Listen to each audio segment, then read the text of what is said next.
Hi, I'm Rick Sessinghaus, golf's mental coach. So many people talk about course management as something like, that's for the professionals. Well, everybody needs to work on their strategy on the golf course. So what is course management? It's knowing your game, knowing your strengths, knowing your weaknesses, so you can play better golf.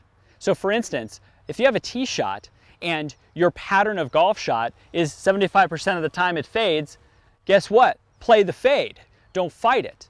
And what that means is that you have to now aim accordingly and yes, trust that it's going to fade. Most people get out there and they just hope for the best. You're going to tend to do your pattern.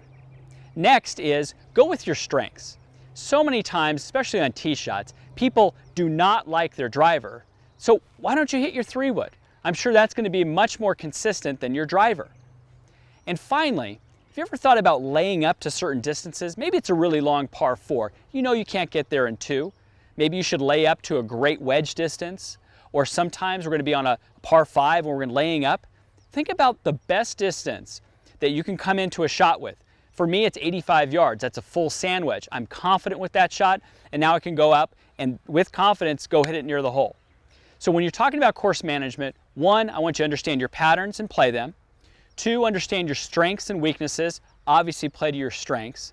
And finally 3, with course management laying up, lay up to the distances that you feel most comfortable with. Because if you can be confident out there on the golf course, you're going to commit to more shots and you're going to play lower and have lower scores. So next time, think about your course management when you go out to play.